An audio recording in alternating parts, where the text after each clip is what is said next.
as far as you having your 2 employees and that whole experience, what did you learn from that, like going forward? Oh my gosh, I learned processes is the most important thing ever. I've learned that you need to have a proper hiring process as well. So you need to have a hiring process.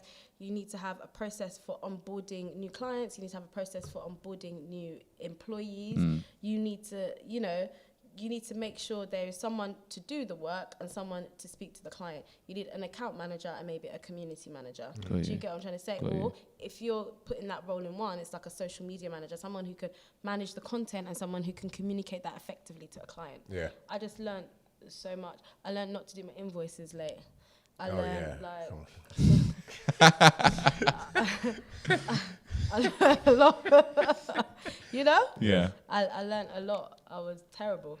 I was a joke. So then how did that phase end? That phase ended with eventually I made a very difficult decision to shut it down. Okay. Well, not to shut it down, but to shut it down in the way it was working. I was just like, do you know what? I can make the same with less stress, just working for one client. Yeah. Got you. And I chose to do that. Okay, so explain to us the dynamics of shutting down your own business. It was like a breakup. So as in you had to let go of your employees, you had to tell let go of the clients employees. which you I had remember at the time. first person I had to fire, I felt that in my chest. Yeah. Do you know what I mean? I felt it in my chest.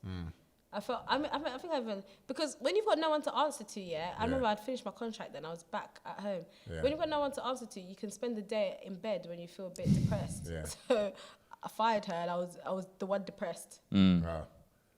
And then you still had clients at the time, you had to let them go. Yeah, so then I let one go and then one stayed with me and then I got a call from ITV, like, oh, come in. Yeah.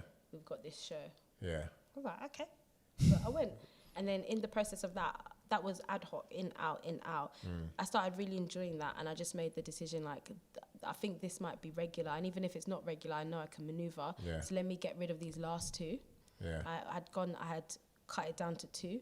And those were the two, I kept those 2 because I liked them. Got you. Like I had a personal relationship with I was personally invested in the success of that business, so I kept them and I just kept her doing that. And then and those they were fine with the communication. So I went back, I was like, I reworked everything. I was like, okay, this is the process, this is how it's gonna work. And they were fine. So I could basically go to work and then have someone running that, and it was absolutely fine. And at the end of the month, would send the reports, would send the invoices. Sometimes I'd jump on calls if they did them in the evening, just because I was personally invested. Do you get what I'm trying to say? Yeah. And it worked fine. I'd make a bit out of it, like it's not as substantial amount, not as much as I was making. When I made the most, I was probably my unhappiest. Okay. Because it just felt like a shit show. Got you. But with that one, I was making like a decent amount from it with not much effort. Yeah. But then I was just like, you know what, I've got to probably make a decision here. So I made the decision,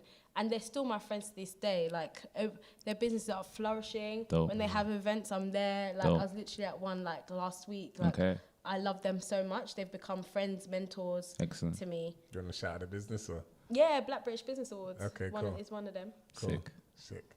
But so you mentioned